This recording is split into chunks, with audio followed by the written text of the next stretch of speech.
Reentry for Justice-Involved Youth. We're delighted to see so many of you having joined the call and still joining the call as I watch our little tracker show on an ongoing basis the increase in people signing on. We have a wonderful panel of individuals prepared today to share information about this topic. When we were at a recent conference on the topic of reentry and asked a lot of the attendees some of the topics that were of importance to them, one of the things that kept coming up was issues around family engagement.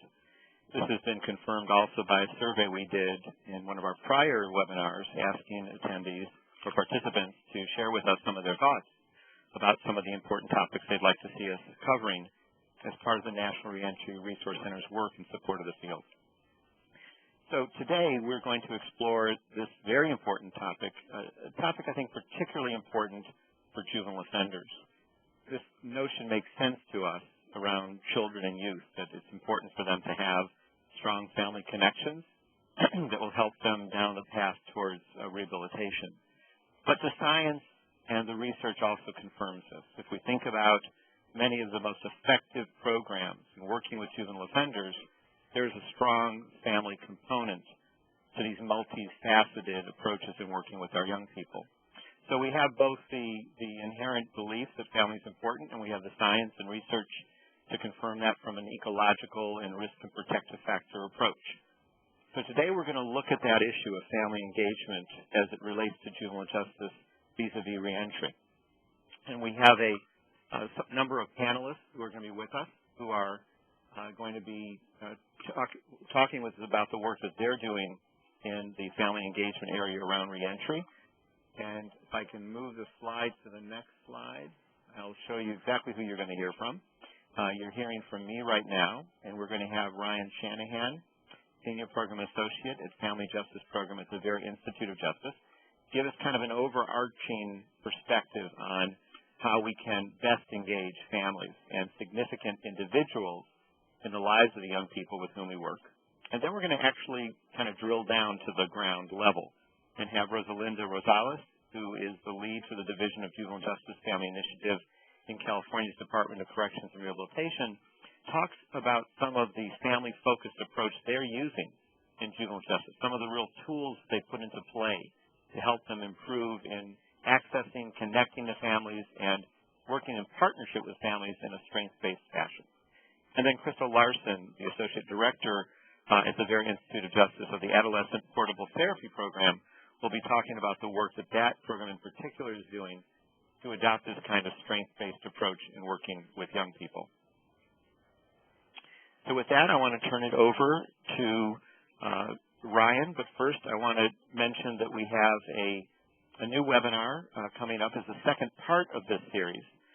We felt in putting together the program that focusing on family was an important dynamic, but also moving to the arena around mentoring programs and how they can best involve natural mentors who are involved in the lives of children was also important. So the second part of this program, this two-parter, will be on November 1st, and it will be trying to focus on those other individuals, those natural mentors, so to speak, such as extended family members, teachers, or neighbors, to work alongside other reentry program assigned mentors that can help youth transition back to the community.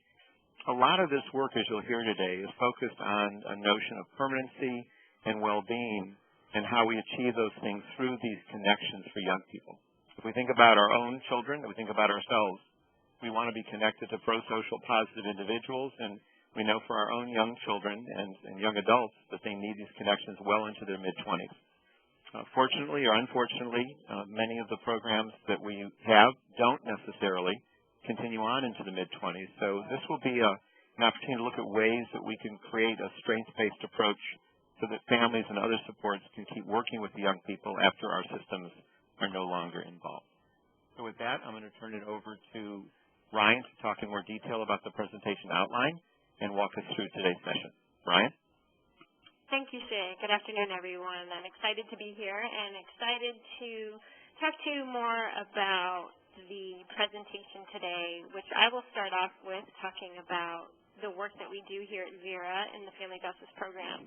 And then following the same outline that Shay just discussed, we're really going to go through a continuum of sort of a national overarching presentation about family-focused, strengths-based work in juvenile corrections.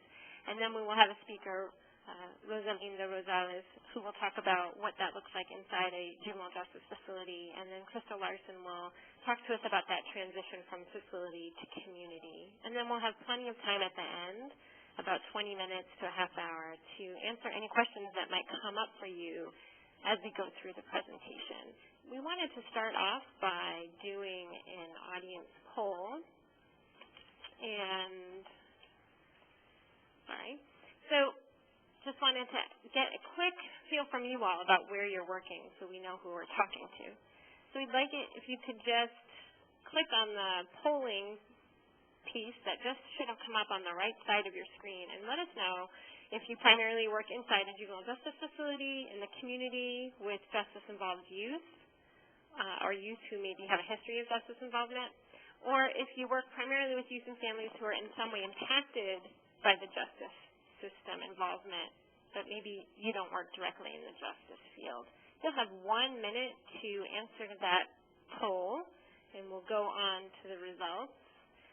And while you're answering that, I will talk to you a little bit about the Vera Institute of Justice's Family Justice Program, and the poll results will come up right once the minute has elapsed. So my presentation is just going to give you a little history about what the Family Justice Program currently does and where that history of that program comes from. And we'll talk a little bit about a strengths-based family-focused approach in juvenile justice, and then talk to you about the tools that we work with when we're working with juvenile justice folks so that they can do a better job at being more family-focused and strengths-based. So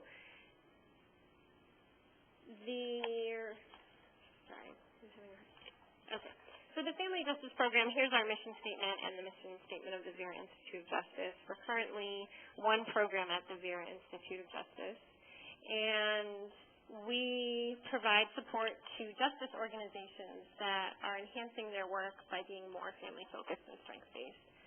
This often occurs through a process of organizational culture change that we partner with organizations to take on.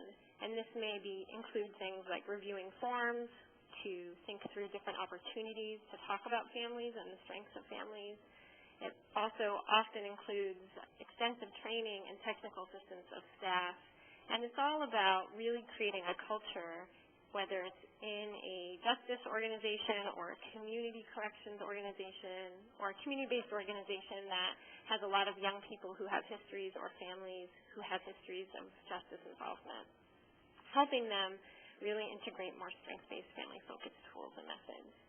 And this grew out of the La Bodega de la Familia, which was a demonstration project of the Vera Institute that provided direct service for 12 years. And in that direct service capacity, we were really concentrating on two different ideas. What would happen if case management went from an individual focus to a family focus, and what would happen if we created deliberate partnerships between families that were rooted in respect, mutual respect and strength, and partnered them with families, community-based organizations, and more formal systems like community corrections, like probation and parole. And out of the direct service, all of the learning that we did at La Bodega came the Family Justice Program, which does what I just described earlier, more a national focus on training and technical assistance rooted in a strength-based and family-focused approach.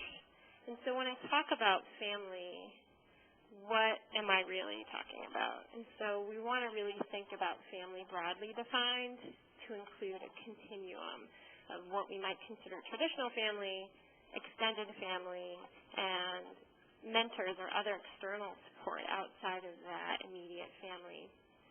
And so we wanted to get another poll for you, and we will get the results of the first poll to you a little bit later. But right now we want to ask you which group from those three sort of continuums that we represent below do you have the most contact with? Do you mostly work with young people's immediate family? Do you get an opportunity to talk or work with or engage their extended family? And then do you ever get a chance to talk to maybe their coaches or their aunts or their uncles? So that will be another minute to answer that question. And we'll get that information to you. And when we're talking about defining family, we're really talking about it, again, as broadly as possible. When we provide direct service in the past and when we currently work with organizations, we try to get them to think about not just that traditional mother or brother or sister, and even sometimes systems deal really well with extended families like grandmas, but how do you integrate in a justice setting in a way that makes everyone safe, that sort of elected or chosen family, like a mentor or a coach or a friend. So I see that poll has closed, and we will get the results to you. And I will look to Sean to give us those results in just a second. So it's really important for us to allow the youth to define their own family. And that is sort of the one thing that really is one of the two central components of our work, the second one being the strengths-based approach. And Sean, Yeah, you should be seeing them. If you aren't, for this poll, it looks like the majority of the participants in the webinar answered A. Okay, great. 116 answered A, and then 70 people answered C, and only 10 answered B. Okay, great. And we're going to talk a lot about when the Family Justice Program talks about being a family-focused culture, we recognize that a lot of juvenile justice professionals will never get a chance to directly engage with extended families or mentors and that other external support. And so those numbers are sort of reflected in that poll. But what we think is that you can be family-focused even if you never are able to engage families. And you can do that by asking specifically family-focused, strengths-based questions. And we'll get a little more into that when we go over the tools. The other component of the family-focused approach is being strengths-based. So I just wanted to quickly know if we all out there think that we're able to identify our own strengths easily. So we have our third and final audience poll. And if you could just quickly tell us whether or not you think it's easy. For example, if I asked you right now to write down one of your strengths, would that be hard? Would that come easy to you? Would you think, I have so many strengths, which one should I pick first?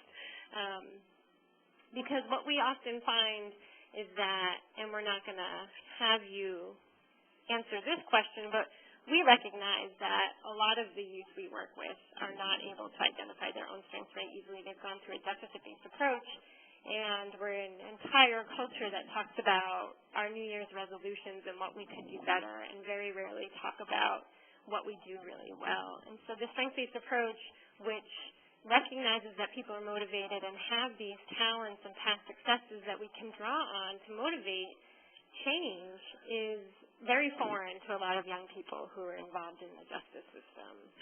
And so those are very two central components, and I'm going to run through. And Sean, do we have the poll of how many people? We do, or it's just finishing calculating, but looks like 198 said that yes, it's easy to identify their strengths, and 17 said no. Okay, so we have some folks out there who we're very confident in ourselves. That's great. We are all professionals. We've graduated from many different degree offering universities, I'm sure, and we work with young people who that requires a whole bunch of skills. So that's great. But generally our culture is more deficit-based, and so the young people we work with tend to struggle with that, the young people I've seen in justice facilities. So now that I've talked to you a little bit about the two components, I'm just going to briefly go through the research that really supports what Shay was talking about, that inherent knowledge that we know if we talk about strengths and we engage families, it's better for everyone involved. And what I think is so interesting about the research is this first bullet, which says that our work when we engage families not only reduces the chances that the young person we're working with comes back to us, but that it also reduces the rate that they're sibling would become involved in the justice system. And that, for me, really speaks about the gratification that we never get to see, but the ripple effect of our work. And what we do know is that there is a gap in the research, and so there's not a ton of work out there that talks about the family-focused strengths-based approach, but it is starting to get ground. La Bodega de la Familia was evaluated formally after 3 years and found that their family-focused strengths-based approach really reduced the chances of people recidivating and increased the chances that they would meet their service needs.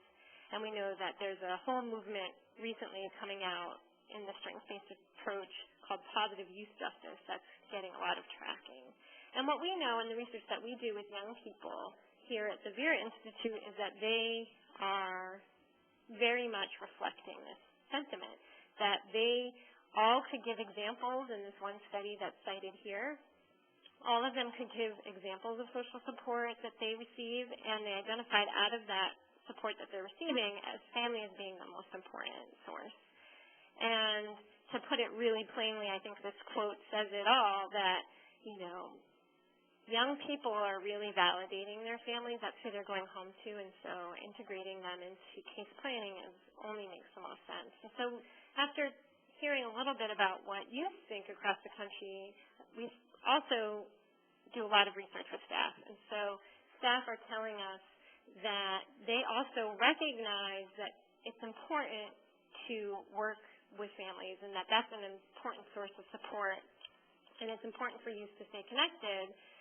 And Shay alluded to this in a minute, but it really, reflects what we see across the country, which is that people recognize that this is important, but they don't exactly know how to do it, and they don't know how to do it effectively. Like, how do we do this in a way that's safe for everyone involved? And so here we have a slide about the Center for Juvenile Justice Reform survey that Shay alluded to earlier. So I'm just going to go over some of the tools that Family Justice Program either developed or modified and now do training and technical assistance around the country. And the first two are what we call family mapping tools, and that is the Genogram and the Ecomap. And here is a slide that shows the Genogram.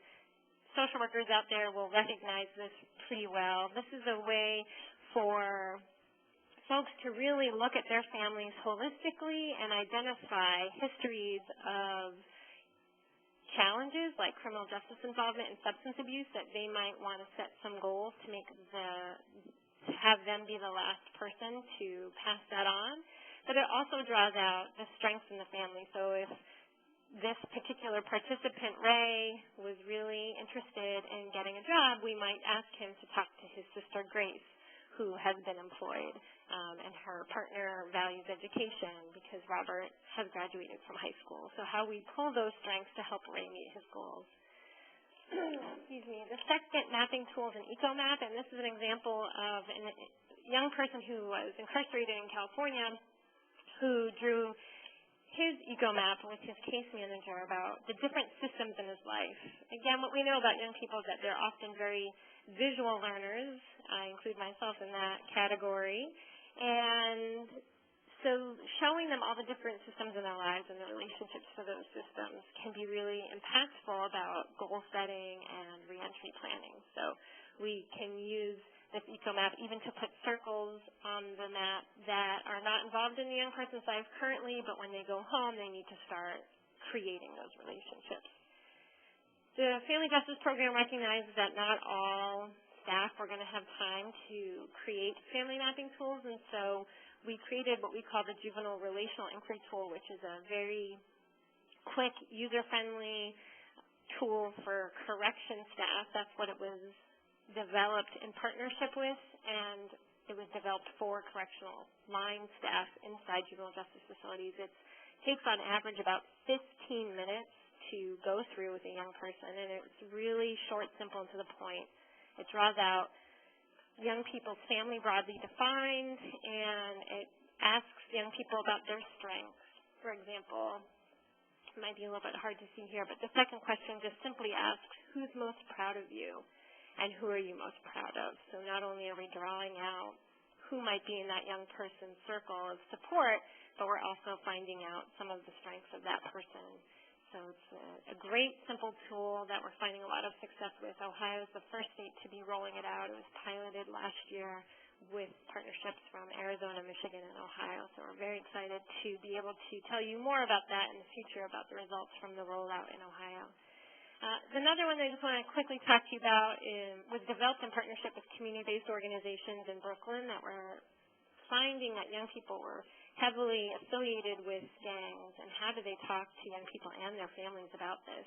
And so this very visual gang assessment form was created, and we just have one example highlighted here on a scale of 1 to 10, how involved are you with the gang. So it's a form that allows community-based organizations to create a space for dialogue with young people and their families about gangs in a non-judgmental way, and to learn more about their participation and how they define their gang and their participation in that gang, with the eye towards creating goals for reducing the chances that the gang produces any harm in the community or to the young person, and reduces the chance that the gang is the reason why the young person either enters or returns to the justice system. So I really, it's just a very brief introduction to some of the tools that can create family-focused, strength-based dialogue with young people who are incarcerated, and the work that we're doing around the country and the support to that work. And I want to pass it over now. Here's a slide with my contact information. All of the speakers will have their contact information embedded within the slideshow, so that you can access that on the internet after the presentations. But Rosalinda Rosales wears many hats for the, I think Rosa, you now have the ball, but she wears many hats in the California Department of Corrections and Rehabilitation. And the one she's going to put on today to present for you is as a co-lead of their new family initiative. So with that, Rosa, welcome, and take it away. Thanks, Ryan. We've been very busy in the California Division of Juvenile Justice in the past 5 years, implementing many changes regarding the role of families, and I'm really excited to talk to you about some of these today. I'd like to begin by painting a brief portrait of California's state-level juvenile justice system. I think this context is critical to understanding our successes and the barriers and opportunities we face moving forward. First, California's Division of Juvenile Justice, which I will be referring to as DJJ from this point on, currently houses less than 1,500 youthful offenders in 5 facilities and 2 fire camps spread throughout our very large state. Recent legislative mandates have realigned the state's juvenile justice system so that only the most violent offenders come to DJJ. In other words, we serve the highest risk, highest need youth in the state. Less than 1% of juvenile arrests are housed in DJJ. We also house young men and women up to the age of 25. This means that technically the majority of our population is over the age of 18. They are technically adults who may or may not consent to allow DJJ staff to communicate with their families. Nevertheless, family involvement is a critical component of the reform that DJJ undertook as part of the Farrell lawsuit. This taxpayer lawsuit, which was settled by Governor Schwarzenegger in 2004, required what was then known as the California Youth Authority to undertake sweeping changes. At the time leading up to Farrell, staff were already involving families. However, it was in the context of a system that housed 10,000 youth with a staffing ratio more conducive to custody than rehabilitation. It was as clear then as it is now that along with the plan for family involvement, we were also going to have to set the cultural foundation for a family-focused, strength-based approach. Farrell gave us funding, and one of the first things we did was to contract with Family Justice to bring the nationally recognized Bodega model to California. This is the model that Ryan described earlier. We piloted the model at the O.H. Close Youth Correctional Facility in Northern California, where DJJ houses the youngest offenders, as young as 13 and all the way up to 18 years old. Because these were our youngest boys, staff at this facility already recognized the importance of families and took measures to keep families informed and involved. However, when Family Justice surveyed a sample of families and youth, 77% of our families reported they were not receiving enough information, and 100% of them stated they had at least one area of concern regarding their loved one. This data jolted our staff into action and catalyzed the critical element of Family Justice's approach, staff-driven organizational change. The staff at O.H. Close responded to these survey findings by implementing immediate changes. Because families wanted more information, staff would call every 90 to 100 days with a report on the youth's progress.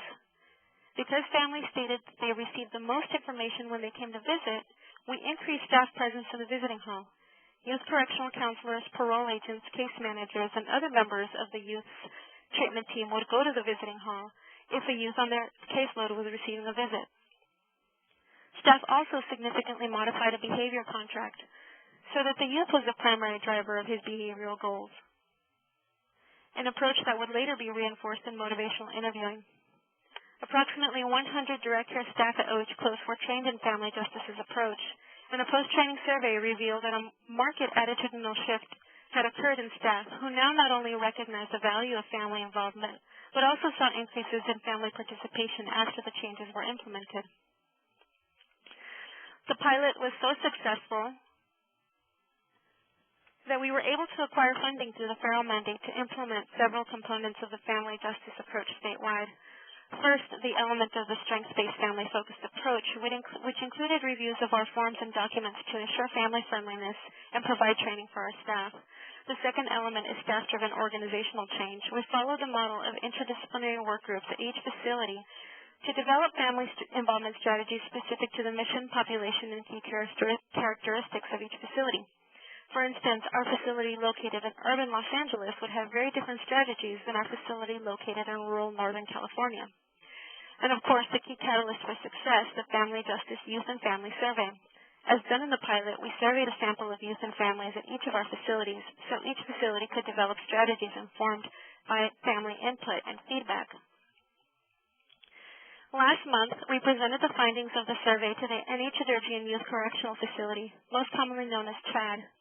CHAD, in some ways, was the most challenging in terms of family involvement in case management for two reasons.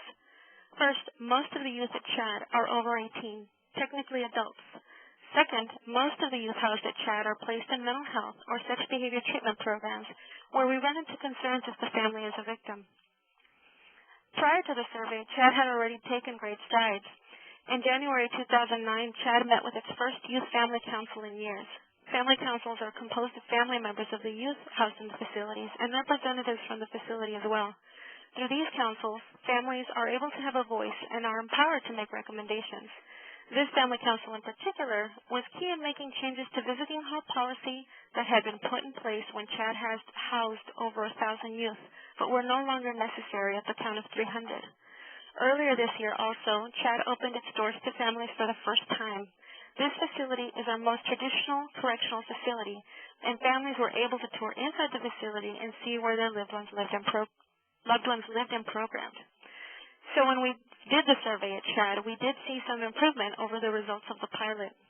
63% of families said they wanted to keep better informed. 81% said they wanted to know more information in at least one subject area, so we were still having some work to do. We also added a new question, particularly the age demographic of the youth at CHAD. Again, these kids are over the age of 18. We asked families if they knew whether their loved one had signed a consent for release of information, giving DJJ staff permission to talk to their families about their treatment. 73% of families did not answer this question. It can be safe to assume they did not answer it because they did not know the answer. And again, this catalyzed the facility to ask, how can I provide better information to families?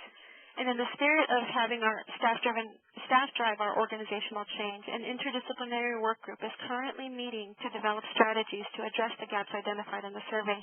And again, these work groups have representatives from custody, mental health, education, etc.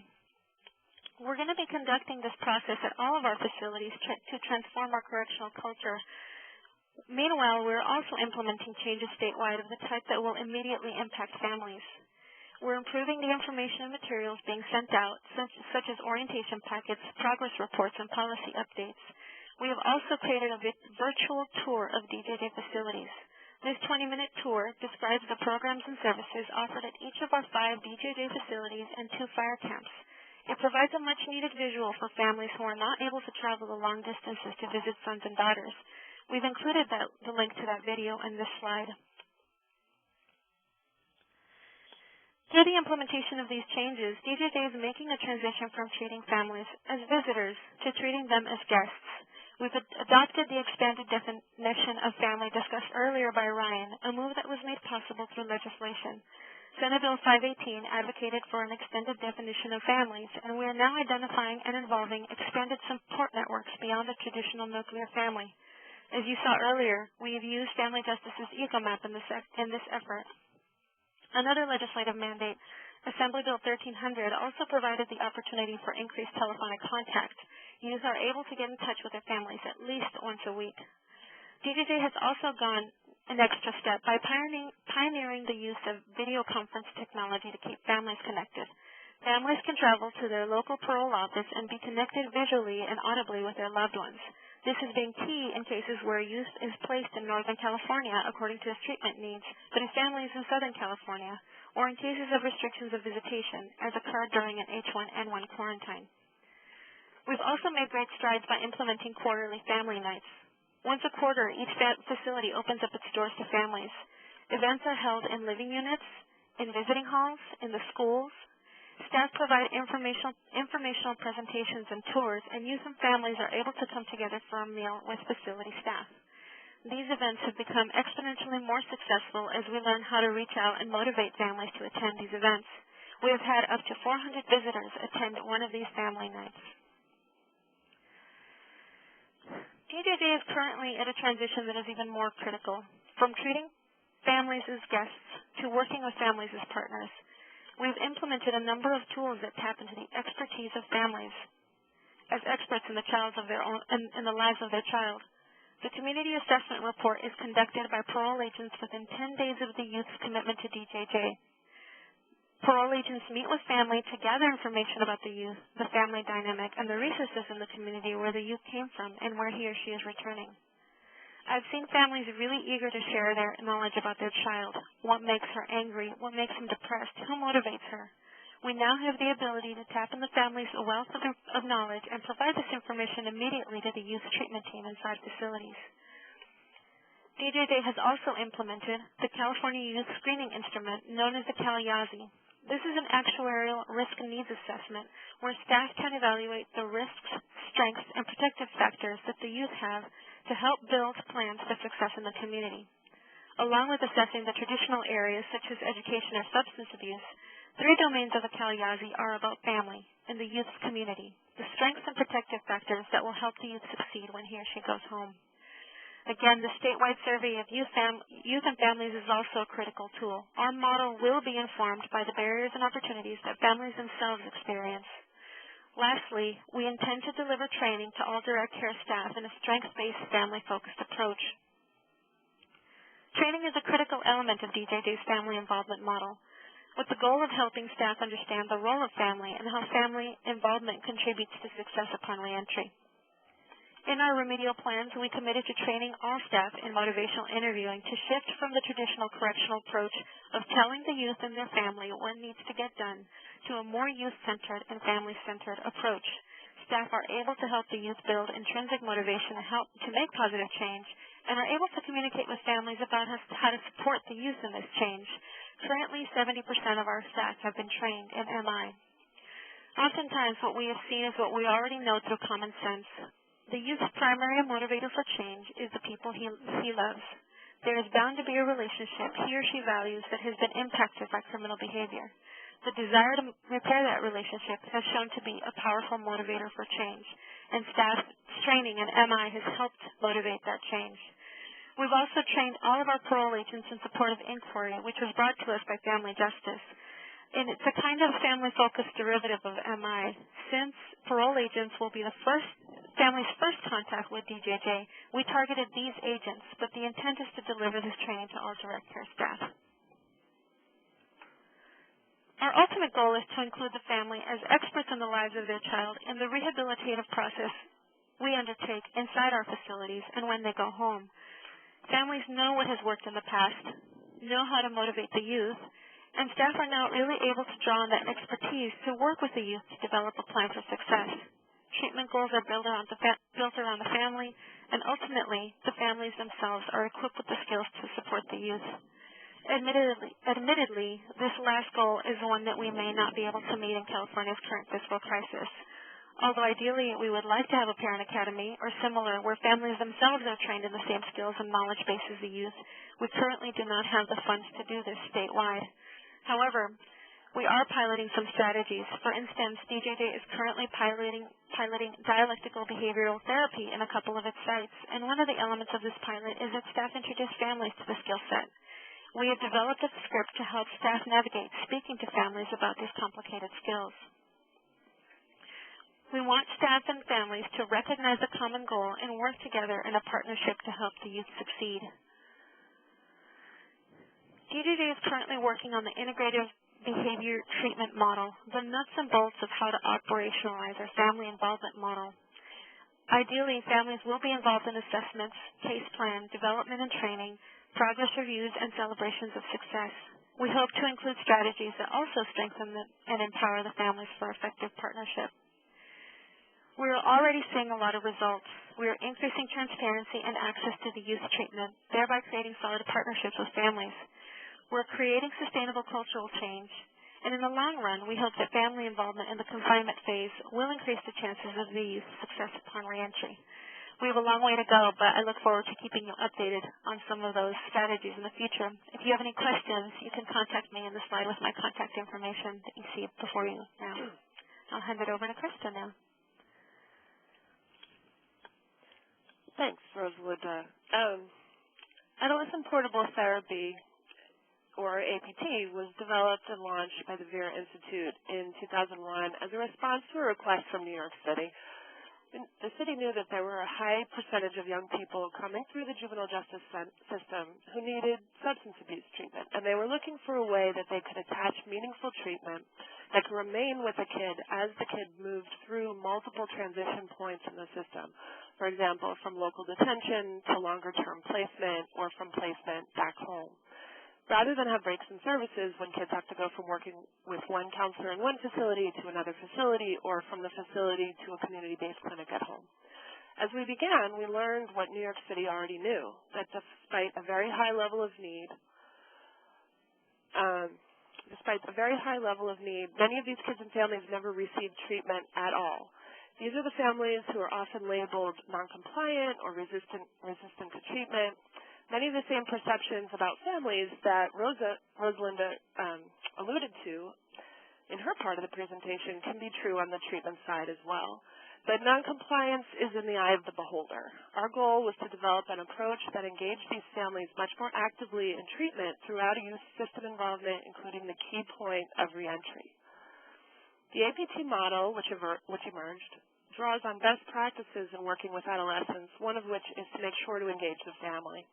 It combines elements of individual cognitive behavioral and motivational interventions to work on specific problem behaviors with the kids and locates these interventions within a family systems approach.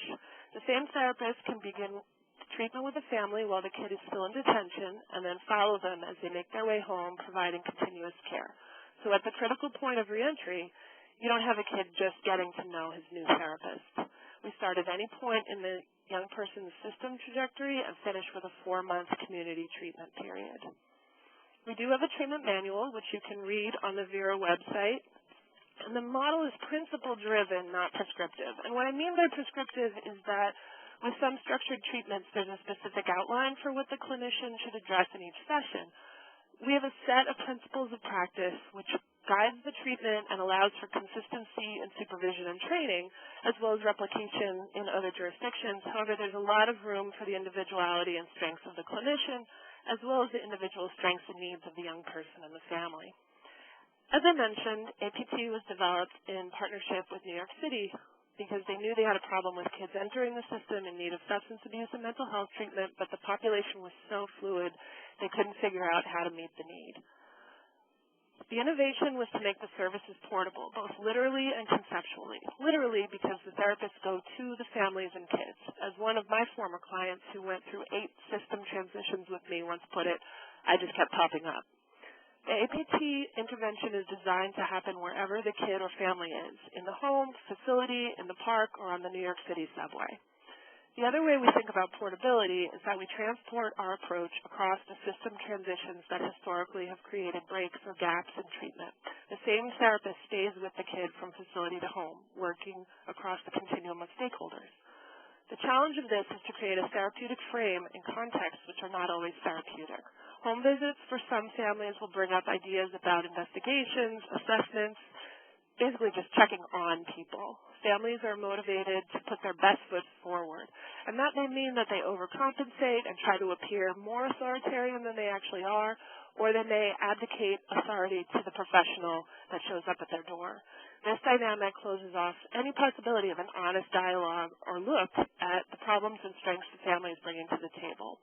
The APT approach challenges this dynamic. And this approach works. In our early years of operation, we studied about 500 families with an experimental design. Kids enrolled in the program were randomly placed either in APT or in a control group. The control group received New York City business as usual. We found that APT kids did significantly better on reducing substance abuse and dependence, both while they were in the program and at follow-up intervals. In addition to the substance abuse results, we also had significant reductions in depressive symptoms, symptoms of traumatic stress, and increases in positive family functioning. One interesting thing is that at baseline, the severity of the kids' substance abuse was predicted by the level of family dysfunction, which just underscores why it's important to work at both an individual and a family level. APT has been successfully replicated in several sites, including Buffalo, Winnipeg, and in a multi-site collaboration in New Hampshire, and APT has been named as a model program by OJJDP and Drug Strategies, and we were a finalist for the 2005 Innovations in Government Award. There are many transitions, as I mentioned, as a young person moves through the juvenile justice system, but for the purposes of today, we're focused on reentry. The anticipation of the actual moment of reentry can place kids and families in a unique mix of hope and anxiety. Both are important because you need the hope in order to see the possibility of a changed future, and you need some anxiety to help anticipate pitfalls. So on the hope side, you may get a caregiver saying, everything's fine now, her time in facility has taught her a lesson. And then on the other end of the continuum, you may see, well, he's just like his father. He'll be back in jail before you know it. You just watch.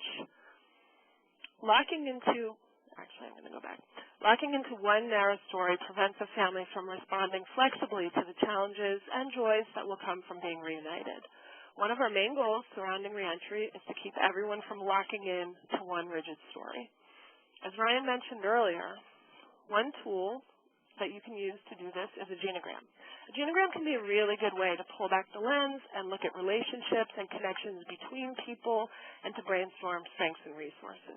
So here's one example of a completed genogram. You can see that each generation is on their own line. Relationships are shown with different types of lines, and filling in the symbols in different ways can help you map patterns quickly and easily. We use these at APT both just for our own information, to collect information from family, to share information with our team members, and actually the construction of the genogram can be both an engagement tool and an intervention.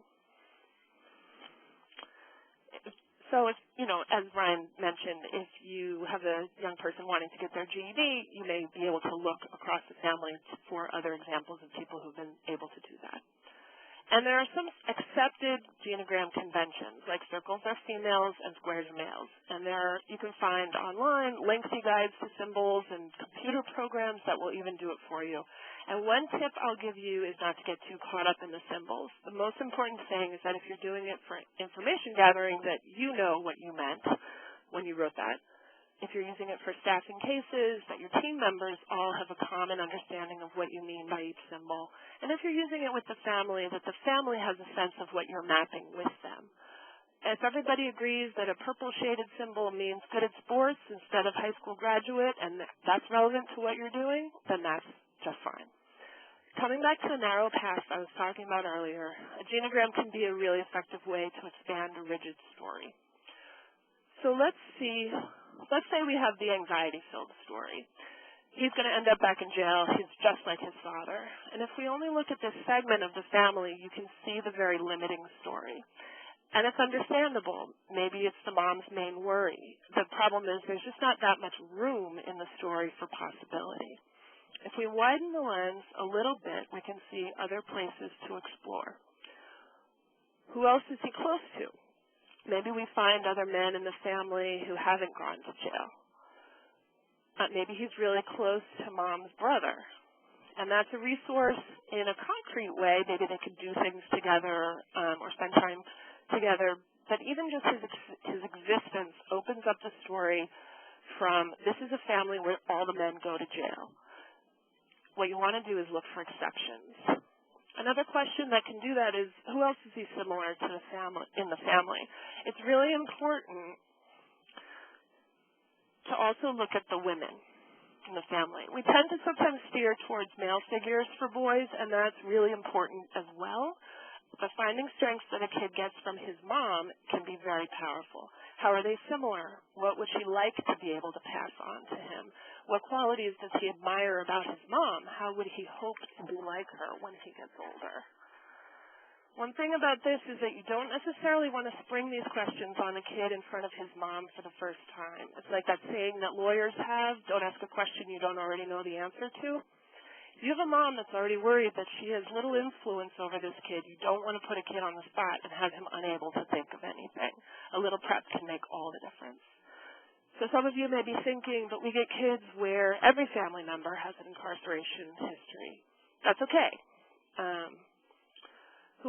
You can look for possibility more broadly. Look for people who've bounced back. Maybe dad's brother had a rough past but is now working and stable. And you can look beyond the exact problem. Maybe grandma had a substance history but has been in recovery for a while now. All families have stories of resilience. And if you're defining family broadly, you'll be able to find stories that will work in the kids' network. The basic goal is to help keep people from locking into one story that either limits the potential for change or keeps them from taking action. That helps them move towards each other instead of each of them retreating to separate corners. People are complicated. Contradictory feelings and behaviors can coexist within one person. Kids can be serious about turning their lives around and be tempted to use, even sometimes lapse. If you can keep alive the idea that an occasional temptation is okay and that people can get back on track with effort, that's a better path to success than, if I don't do this right the very first time, I'm doomed.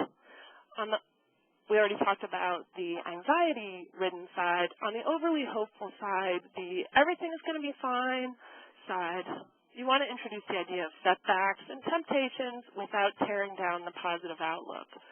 We like the term therapeutic bubble burst for the process of gently moving a kid who is holding tight to the idea that if they're serious about doing the right thing, everything else will just easily fall into place.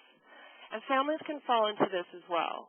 And the risk is that if you leave them on an overly hopeful path, there's a long way to fall. The first glimpse of the previous behavior that came before the placement or incarceration punctures the hope, and all of a sudden all of the anxiety comes out. The first eye roll, the first refusal to clear the dishes, the first time he's slightly late for curfew, even small things can lead families to say things like, he's just like he used to be. But if you've already done some work on predicting some of these moments with them, it can be just a bump in the road and less likely to cause a major issue. Then the conversation is more like, well, we knew this was going to happen. Let's get to work. Sometimes this is hard to do if they're holding really, really tight to that story. Hypothetical statements can help take it away from what they think is going to happen to reassuring you about what might happen. So they're not actually predicting that their kid is going to screw up. They're just helping reassure you. So I know he's not going to want to hang out with those people, but what if he did? How might you talk to him? Too often, the narrow path has elements of the American success story. It's all on him now. But rugged individualism is not what you want here. Although they are important concepts, when you're working at a family level, willpower and character are they're not the whole story. They're not everything that you need. To steal a phrase from family justice, reentry is relational. So here's an example we hear all the time. Well, I don't want to get arrested again. I'm just going to stay in the house and not talk to any of my old friends ever again. So we know that this is not something that a young person is going to be able to do. So we're able to interject temptation or the time that he may actually run into this person. What's that going to look like? What's he going to be able to do? Questions like, if you start to slip, who's going to notice first in your family? And what would you want her to say to you to help you get back on track? And how can you celebrate together once you are back on track? The bottom line is that if you set reentry up to be a make it or break it, pull yourself up by the bootstraps, individual goals, there's a lot of failure to be had. But if you focus families on their connections, exception to their problem, and gently planning for inevitable bumps in the road, there's a much stronger chance of success. That's my contact information, and now I'm going to turn it back over to Ryan to talk a little bit about national examples. Thank you so much. Rosa and Krista did a great example of how to talk about a juvenile justice facility or agency, that goes through a lot of change, and then how, on the other end, Krista really summed it up well about how to integrate kids who've gone through that system and they're coming back into the community, how to do a strength-based family-focused approach there. So thank you so much. I'm going to quickly talk a little bit about what I see around the country as best practices of where folks are really doing a lot of hard work to integrate strength-based family-focused practices or methods.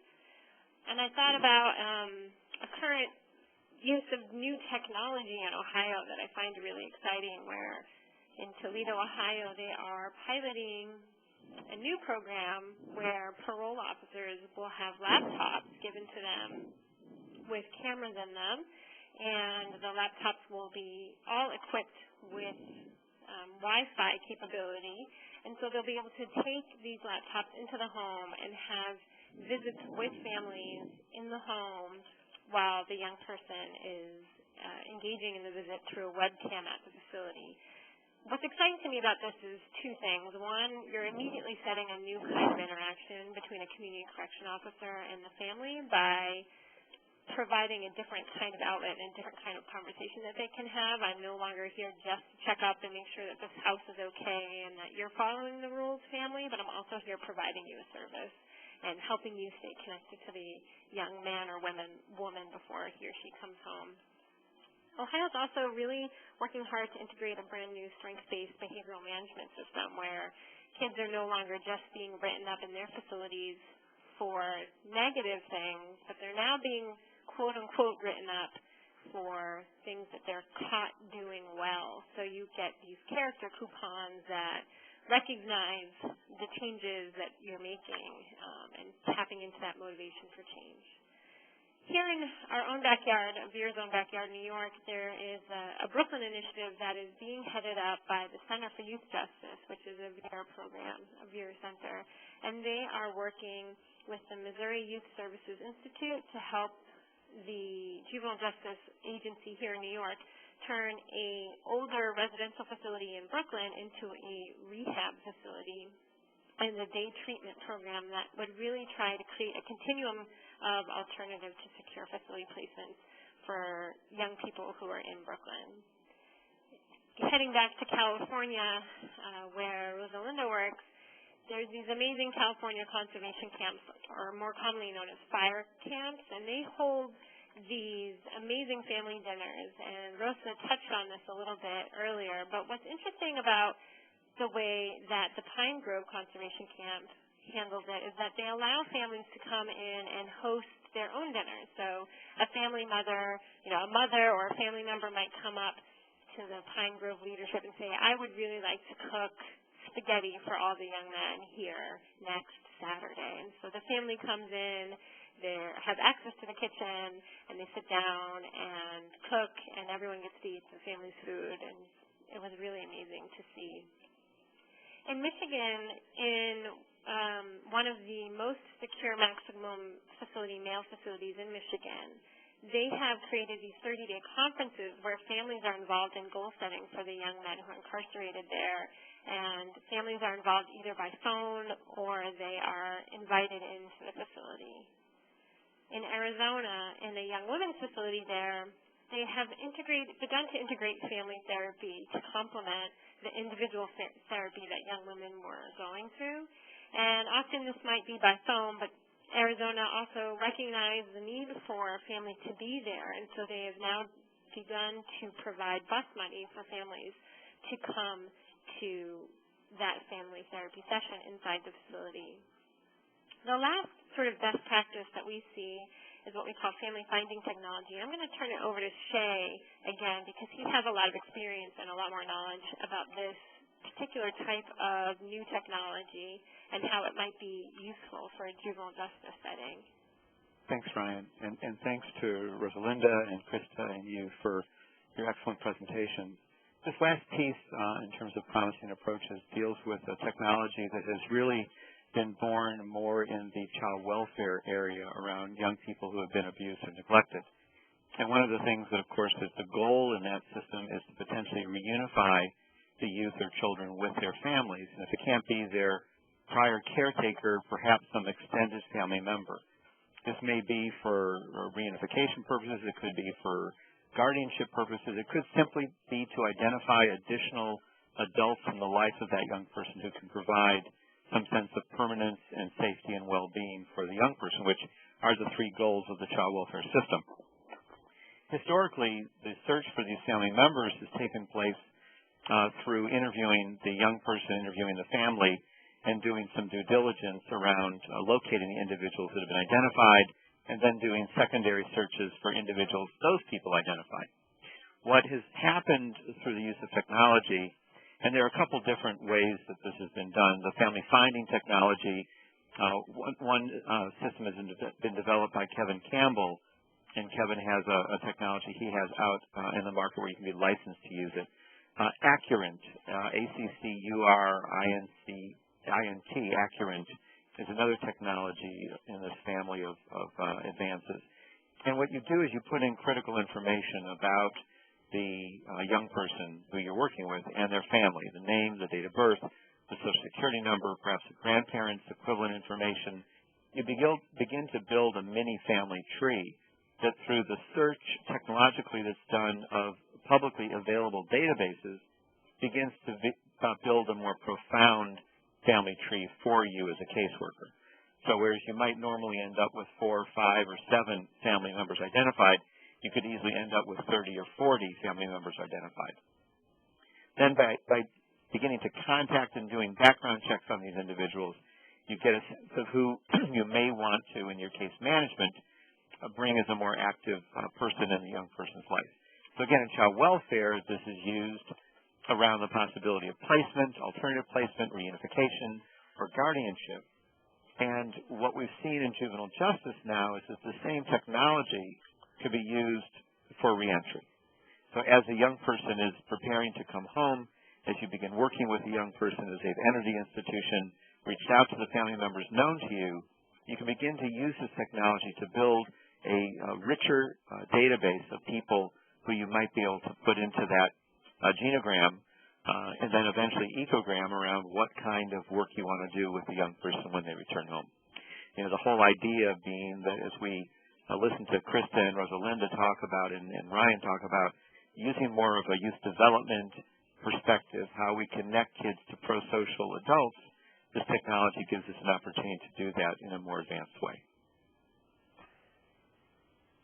So with that, we are ready to open it up to questions that may be out there. And Leah, I'm not looking at any questions right now, but if you have some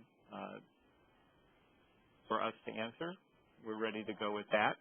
If not, I have a couple areas that I'd like to ask Ryan and Krista and Rosalinda to explore as we're waiting for some questions from the field.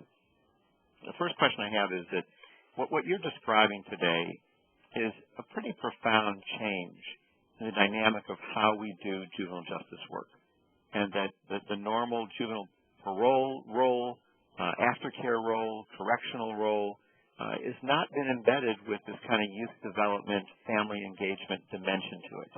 Now, I'm wondering if one of you or more of you can talk about the challenges you had in beginning to change the culture in stressing the strengths of the family rather than the weaknesses, and the importance of being trained in some of the skill set you've talked about, the supportive inquiry and the motivational interviewing, for example.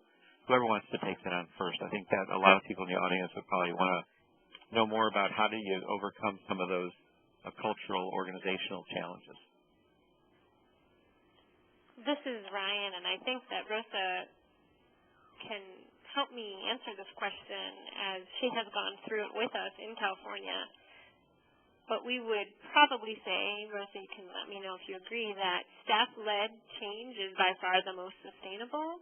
And so yes. One of the things that we do immediately is create some sort of work group with a cross-section of different kinds of staff, including, and for us, this is the biggest part of the buy-in, is to include security or line staff in that dialogue very early on, and to get at what kind of resistance there might be from them, so that you can integrate it into training and into that change process. Rosa, would you agree with that? Absolutely, Ryan. California, being California, likes to think that it's very unique. And, we're ground zero for race-based gangs. We have the oldest juvenile population in the country. Our facilities are not, our facilities have, violence or contraband coming in. And so really, safety and security was critical. It was identifying and addressing the safety and security aspect of every one of our strategies was critical. One of the things that I think that California, then known as the California Youth Authority back then, very traditional correctional environment. In fact, our system was modeled more on our adult system in many ways, in that we relied on the youth themselves to communicate what was going on in the facilities to families. And so what you had was families receiving the information only from the youth themselves.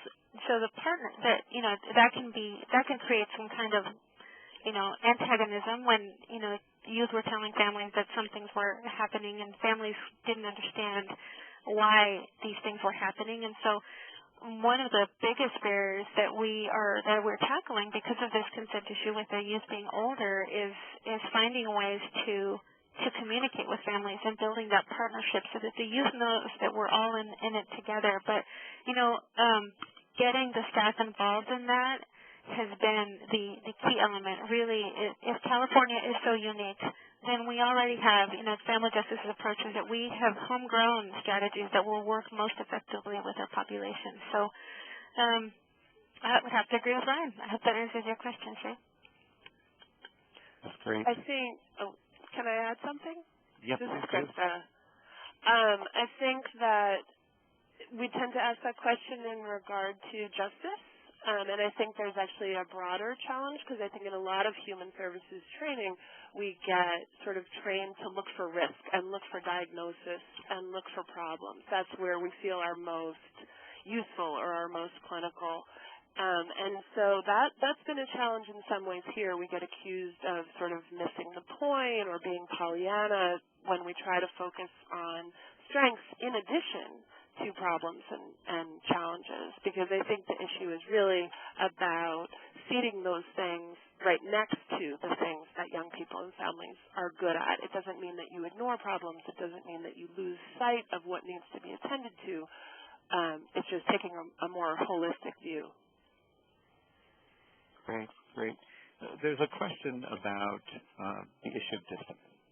So in some jurisdictions, I interpret this question to be, in some jurisdictions, there is downsizing of population. There's been more of a regionalization of assignment of offenders to facility. So when a worker is assigned to work with the family and the young person, getting the family, helping the family get to the facility, getting to the facility themselves isn't that huge a task. But in some jurisdictions where they still have larger facilities, housing the kids, it may not be that close to the home. It could be 150 miles to get to the facility where the young person is placed. How have you dealt with those types of challenges? I think that even in places where we want to do this work, the logistics may be difficult. I can take a stab at that by talking about how we constantly try to reinforce that culture can be family-focused without ever engaging families, and that might not be the exact answer the person is looking for, but we really think that, and I saw an example of this recently at a facility that was probably 4 hours away from where the majority of young people who were being funneled into that system were coming from. And by asking this one young man questions about his family, we had about a 30-minute, very quick conversation about family. And he said at the very end, you know, miss, I think I'm going to go back to my unit and call my grandma. And lo and behold, I was on a tour of the facility about a half hour later, and I run into this kid on the phone with his grandma. And so I thought about how, you know, if staff start asking these family-focused questions, it could create opportunities even for the young people to take on that initiative of reconnecting with their families, maybe write a letter. We often talk about that with how correctional officers can support young people by letter writing, how school systems within a correction system can keep kids connected and thinking about family all the time by doing different activities that are talking about the history of their families and things like that. So I think that is one way we get around that. It's not ideal. Ideally, we would have young people staying and, you know, and being placed in facilities that are closer to their home. But when that can't be possible, and another example of this is the state of California, where that is not always possible. And we talked to a lot of parents who said, I just can't afford to take a 7-hour drive for a 2-hour visit. It doesn't make sense for me. But how do we create better calling systems so that the onus of the keeping connected does not always weigh back on the family, so that they're paying so much money just to be able to talk to their son or daughter? How do we give out more free stamps to young people? How do we take advantage of new technology like what they're doing in parole in Toledo, Ohio, where you can get folks, you know, to see each other using Skype or some other service? I can jump in. Oh. Go ahead. I was going to jump in on that. Got a few more questions that have come in. Okay, I'll be quick. Go ahead. You know, one of the things that we see in California is our population becomes more specialized, and with Farrell, our programs are more specialized to the youth treatment needs. And so really when a youth comes into our system, we really have to balance what our system is able to provide in our 5 facilities for the youth and our ability to keep them close to home. And so, you know, we have done the video conferencing and the telephonic contact, but in the past we've, you know, in a more research-rich area when California had more money, and so did our community partners that we worked with, we did have endeavors which we hope to get back to when the economy improves, such as get on the bus, when families were bused from Northern California and Southern California to the facility for visits on Mother's Day and Father's Day. We also partner with some community organizations to help families with funds so that the families can actually travel and stay overnight, and then the facility flexes visiting schedules to allow them to visit, you know, for the whole 16 hours of visiting. So we have taken some measures, although it is definitely an ongoing challenge that we will be working on. Thanks. Thank you for those ideas. There's a couple of questions that are kind of related to each other.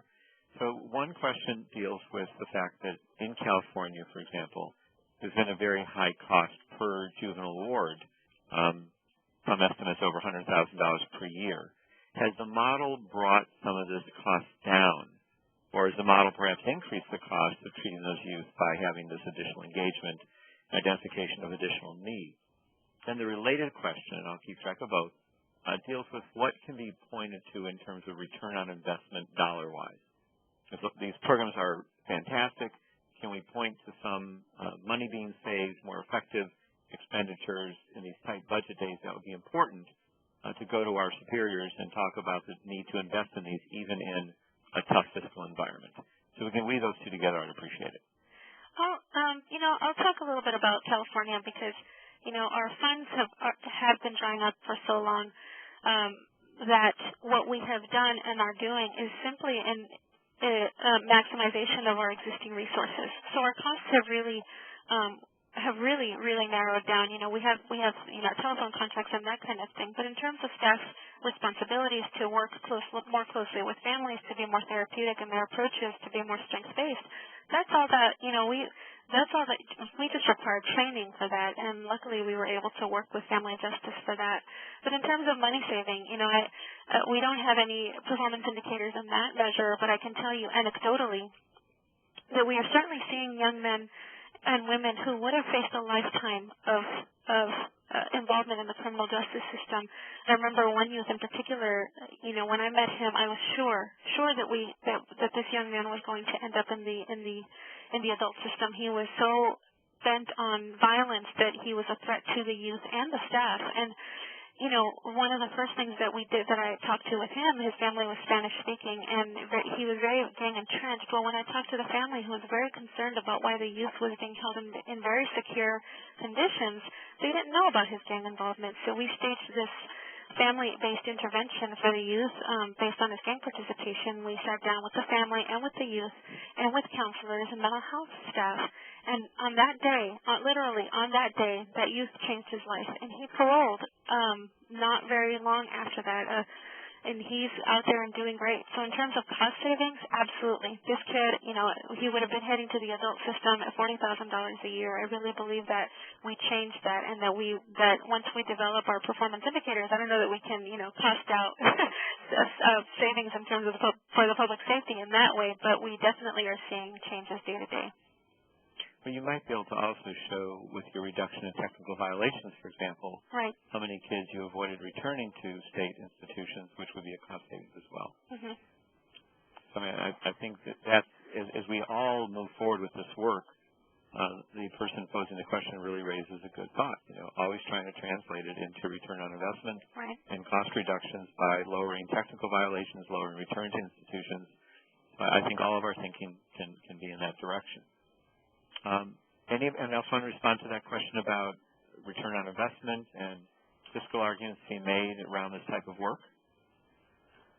Well, I think you pretty accurately made the technical violation at APT argument. We've seen reductions in technical violations for our kids, and that is one of our goals. It's a way that we think, some people consider these like high-end kids that the opposite of prevention, but in some ways, as Rosa describes, this is preventive work if you're thinking about a kid who may be on the precipice of entering the adult system or, coming back to the juvenile system. So we do look at that quite a bit, and we have seen good results. We've also seen good results in kids receiving additional support from outside the facilities in lowering behavior problems so that the length of stay kind of goes down. If they were going to have time added because their behavior was problematic, sometimes increasing support from outside the facility can help that as well.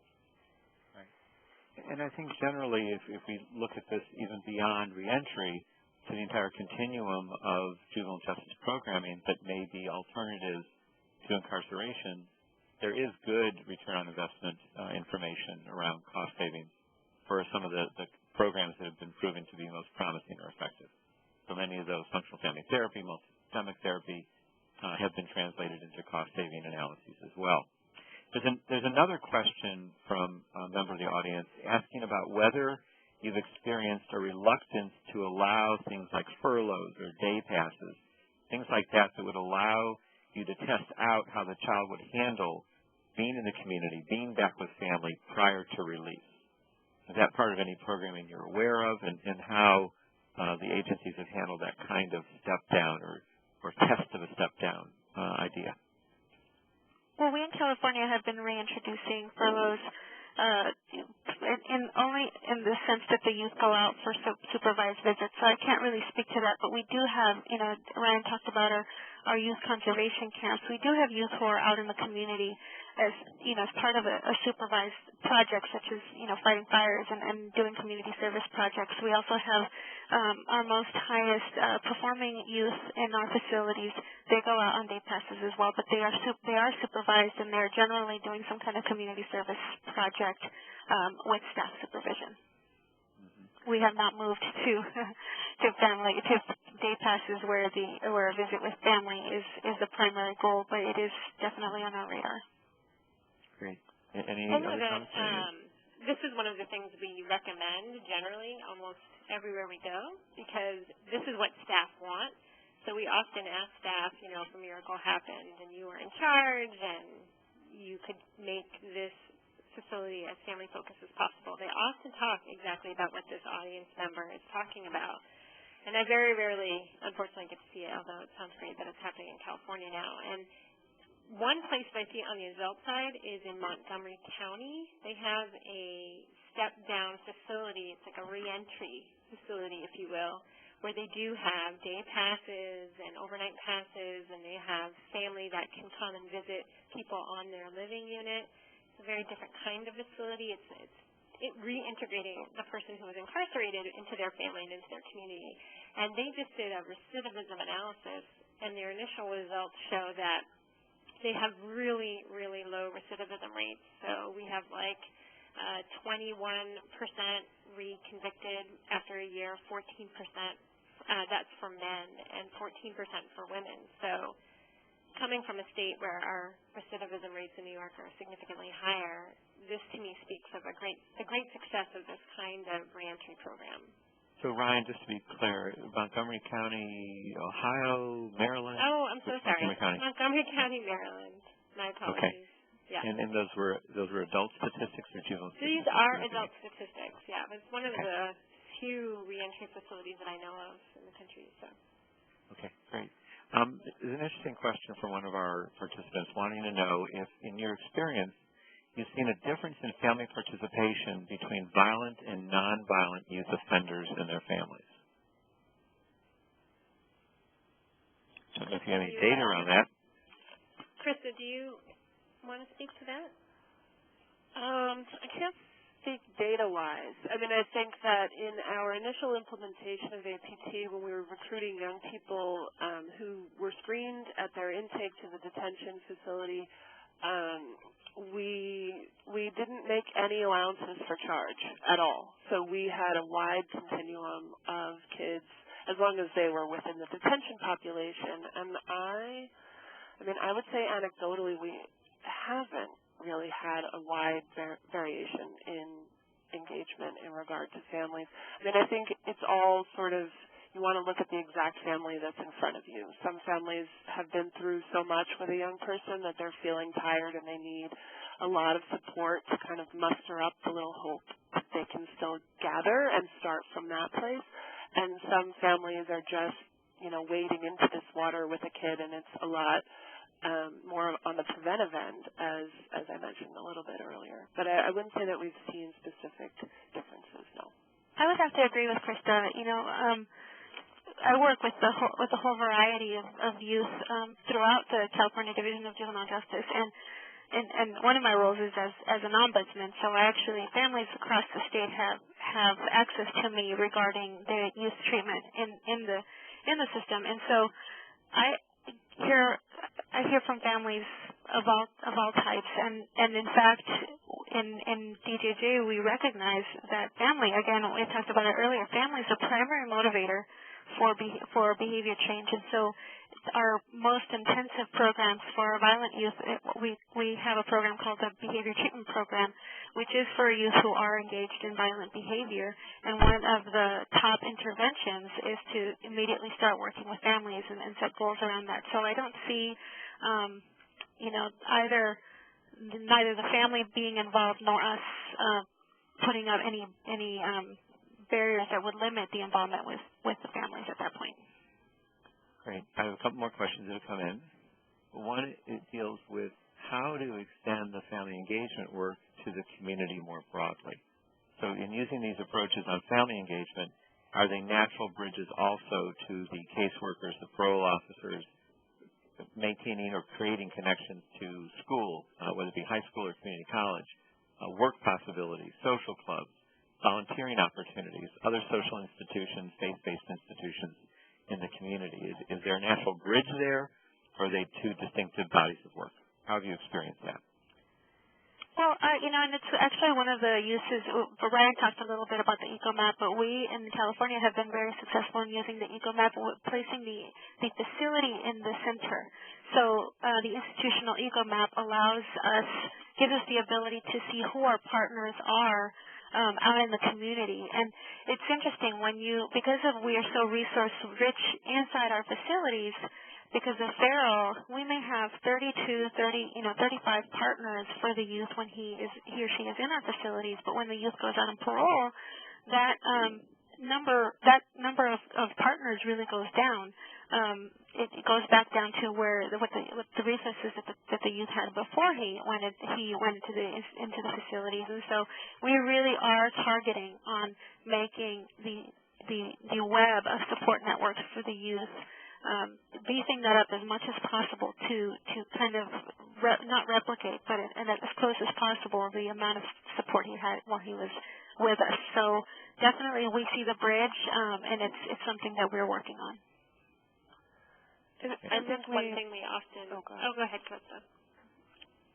Well, I was just going to say that I think we see the bridge as well. And I think that at our core, because we're a short-term intervention, once the young person comes home to their family, what we want to be able to do is strengthen connections and build capacity in the supports that they will have around them long after we are no longer involved.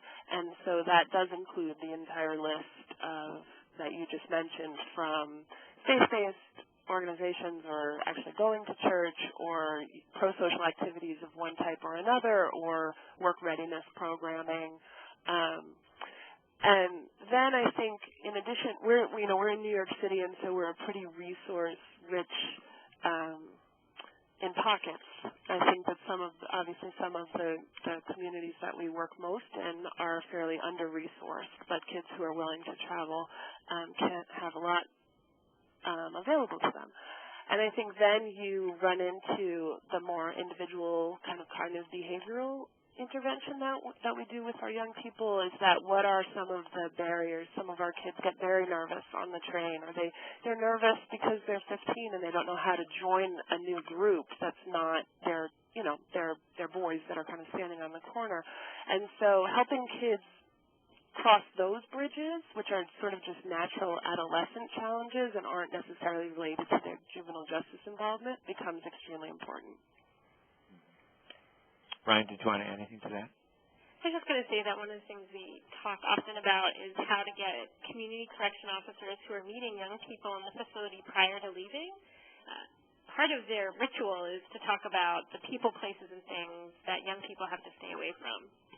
And what we try to do is get them to also, in addition to talking about that, to offer the young person the people, places, and things that young person needs to go to and to seek out. And we strengthen that conversation through a mapping tool like the Ecomap, which can put on circles for recreation, or if the young person has taken an interest in sports or art or some other sort of extracurricular activity while they're in the facility, using the Genogram to find out if anyone else in their family does do that can hook them up with that service in the community. So I think that that's a really important point that you need to, that was brought out by the audience member. So thank you for that. I mean, I think this question really was a natural bridge between the two domains of who are the significant people in a young person's life, and then what are the various domains of their lives that we need to keep them connected to in a positive way, and how do we use both those tactics in how we work with the young people. So a great question, and thanks for the great answers. We've got a ton of questions coming in, so I love this, but obviously I'm not going to get to everybody, but here's the next one. Can you discuss how the family-focused approach could contribute to reducing DMC? So how often are you finding this work around family engagement also being part, perhaps, of the disproportionality body of work, and specifically DMC is the disproportionate minority contact provision of the federal act? So how do we tie those two together? Are you seeing some use of the family engagement strategy in that regard, or what are your own thoughts beyond that? That's a great question. I don't think that there has been a deliberate partnership between these two communities that we would all like to see. And I think that the idea of creating strong families that young people can go back to reduce recidivism inherently creates opportunity to reduce the contact that happens in communities of color in major systems by that sort of formal system involvement. but I don't think that anything deliberate has been done, to my knowledge, that marries those two, though they inherently make sense. Yeah, I think there is an absolute marriage there, is the way you put it, Ryan. The idea that working with young people either at the front end of the system to keep them out of the system, obviously today we're talking about reentry, so just focusing on that, just alone in the conversation we had today, one of the efforts, reducing technical violations. In some jurisdictions, the number of kids in institutional settings on technical violations may be 30 to 60% of the kids in there. So if we can reduce technical violations, if we can create bridges to pro-social behavior back in the community, we're going to reduce the institutionalized population that is disproportionately of color. I don't know in reducing the pure numbers whether that gives us the percentage reduction, but in terms of at least reducing the number of children and youth of color in the system and looking at the disadvantaged populations we work with, and a lot of those populations being of color, we would get these kind of results. So just alone on the technical violation reduction, I think we would see this kind of impact. I think one of the things I see often in disproportionate minority representation work in child welfare is that families of color don't feel that they are viewed from a strengths-based perspective. So introducing that notion more broadly in our work in juvenile justice, I think, would lead to stronger relationships between the youth and their families, an empowerment of the family domain to impact the reduction in disproportionality. Just as we would work for it in child welfare, we need to do the same thing in juvenile justice. So I think this is a great notion that we need to be thinking about it in terms of DMC and introducing that into our DMC projects around the country on how to better engage the families themselves. In California, we have recently begun training our staff on disproportionate minority contact. So I can speak very limitedly to that, but I can tell you that we are becoming more culturally sensitive. You'd be surprised that for a system that the majority of the youth we house are Latino or Hispanic origin. That's our system. We did not have a lot of tools in Spanish, or with a rising number of Asian commitments who come to our facilities, we currently don't have any materials in any of the Asian languages. So in terms of making our staff more culturally aware, we are taking a lot of efforts, even down to training to how our field agents approach the first visit, depending on the background of the commitment. So we are taking steps in terms of cultural awareness, but I can't speak further to the DMC. Well, thanks for that. We're getting close to the end of our session. I have a question from actually one of our demonstration sites in San Francisco, wanting to know, in your experience, how have you identified the best agency or person to coordinate the collaborations for youth and families as we help them navigate the various systems in which they're involved? Is it the parole officer? Sometimes systems have family advocates. There's some experience you've had that might identify the best agency or person to help coordinate these collaborations for young people and their families. Well, certainly from our perspective, I think we've benefited from being we partner extremely closely with all of the stakeholders in the justice system, but we are sort of maybe one step removed. And I think that is sort of key to our portability, where we're able to move with a kid from detention to probation, or whatever the next stakeholder is. It also allows us to kind of play that middle role, that mediator role occasionally if we need to. So at least from our perspective, I think it's worked really well for us not to actually be attached to one of the major government stakeholders. And ideally for me, it would be everyone, right? Like everybody in the system would be involved, everyone would be family-focused, everyone would be using the same language, everyone would be strength-based. That's sort of my miracle of happening. And what we see is when we can have that consistent message and that consistent approach, and families feeling respected, and what Chris was saying earlier, balancing out the challenges that a family or a young person might be facing with all of the strengths and their past successes and how they are so resilient. They've gotten through things in the past, and they're going to get through this one too. That would be ideal for me. Great. Well, I think we are at the tail end of our webinar. It's been terrific. We had several hundred participants and a ton of questions, and I apologize that we couldn't get to all of them, but I want to thank our three panelists, Ryan and Krista and Rosalinda, for your work in preparing for this session and your wonderful presentations, the wonderful material that you shared, and the wonderful work that you do every day. I'd be remiss not to thank Leah Kane and Sean Rogers at the National Reentry Resource Center, as well as Margaret DiLariga at Vera, who also helped in putting this all together, and to all of you who took the time to be on the webinar today with us. Remember that the second part of this webinar will be on November 1st, and on that day we will talk more about some of these extended quote-unquote family members or natural mentors, the village that raises the child, so to speak, family members, teachers, neighbors, who could work alongside more formal mentors to help youth transition back into the community. And we'll have some of our partners involved in that broadcast as well, and looking forward to that, and hope many of you can join us for that webinar on November 1st. So with that, I'll bring us to a close, and thank everyone very much for their time and the good work they're doing out in the field. Goodbye.